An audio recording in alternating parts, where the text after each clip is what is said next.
Noaptea târziu.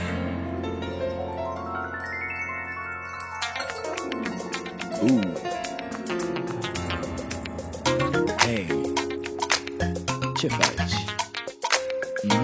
Studiu 66. Oh, yeah.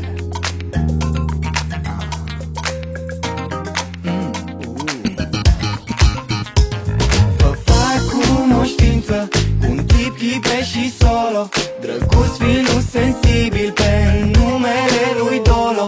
El locuiește singur în vreo 5 apartamente, să coboare cu liftul s-au făcut aranjamente. Să stea fast food, e mare fan, pui Dolo și-ți dă Dolofan. Ajung repede cu el peste tot unde mă ducă la picior. El poartă Dacia Papuc și când am fost cu el la meci și-a cerut becali scuze că l-am băgat pe poarta de urgență și-a ocupat 2 peluze. Cu alune în buzunar și jeleu în blugi, nu poți să fugi, nu poți să fugi, nu poți să fugi. Oricât ai vrea tu nu poți să te ascunzi.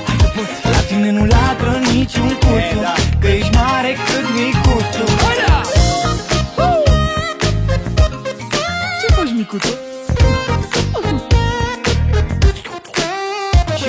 Mai fac lume cu tine și zici că sunt nesimțit, dar să poți să-ți faci un selfie, te conectezi la satelit. Știu că e cumplit, dar tu n-ai nimic cu ganda. Pur și simplu ai mâncat până ai ajuns în panda. Am plecat toți în vacanță și am pus o gașcă mare. Când ai zis că vii și tu, am luat 2 autocare. Ne-am găsit un loc frumos, foc de tabără în pod. Noroc că te-ai schimbat pe seară, din tricou am făcut cor. Să stea fast food, e mare fan, pui Dolo și-ți dă Dolofan. Ajung repede cu el peste tot unde mă ducă la picior. El poartă Dacia Papuc și când am fost cu el la meci și-a cerut becali scuze că l-am băgat pe poarta de urgență și-a ocupat 2 peluze. Cu alune în buzunar și jeleu în blugi, nu poți să fugi, nu poți să fugi, nu poți să fugi. Oricât ai vrea tu nu poți să te ascunzi. La tine nu latră niciun cuțu, ești mare cât micuțu.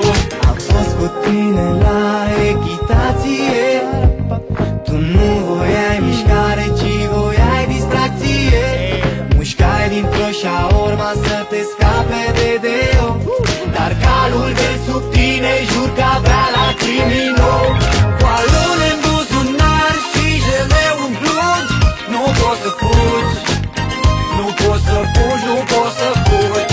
Oricât ai vrea tu nu poți să te ascunzi. La tine nu latră niciun cuțu, ești mare cât micuțu.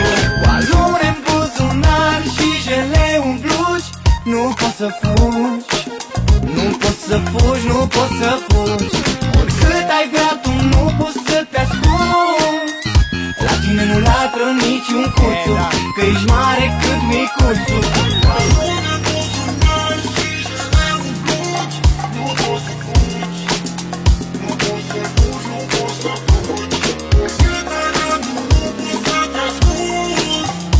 La tine nu latră niciun cuțu, ești mare cât micuțu.